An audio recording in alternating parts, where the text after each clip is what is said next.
Same as the first judge, I had it 114, 113, but kind of like Max and Claudia, we were just talking about, kind of depends on your angles, where you were. I was on the international broadcast, I'm interacting with Tim Bradley and the Colonel, and we're kind of talking it through. We have that ability to be able to do that. So maybe they sway you one direction or the other. Obviously, huge knockdown for Nonito, but I don't know, I even felt like he never really hurt Rigondeaux, and I felt like he was kind of just looking to land one big shot, whereas I was expecting him to be a little bit more active. And it wasn't until Robert kind of really told him in the 10th round, like, look, you have a baby coming, you need to think about your family, you need to put the pedal to the metal, that he finally did get the knockdown. But I think that speech and that maybe should have came in the 6th or in the 7th round. Exactly. I'm not a trainer, I'm not a corner, and Robert's trainer of the year, he's fantastic at what he does, but it was really hard. He also had a few different, he had Basil, he had Brian, he had a bunch of people kind of telling him what to do in that corner, and I felt like everything needed to be just streamlined a little bit, because the adjustments needed to be made to make those rounds a little bit more decisive weren't there.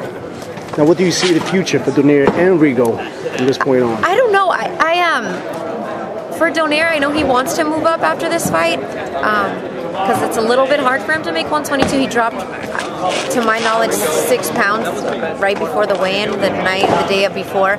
He can do it. He's never had a problem on the scales, but I think maybe he needs 1 or 2 more fights at 122 before he moves up. I don't know.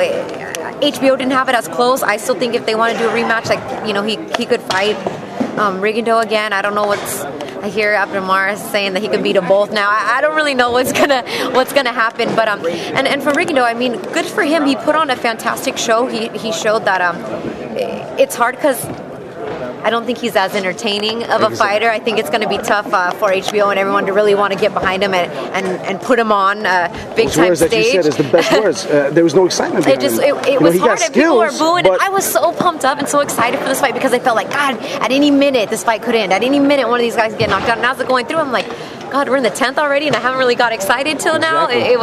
It was kind of tough. So with that being said, I mean, obviously Rigondeaux, he's carrying 4 belts around. I mean, he's very talented, and I just don't know what's going to be next for him. It's kind of hard for me to tell in terms of his style, but he's still undefeated, and I don't know if he's going to stay at 122 or move up. I'm not sure.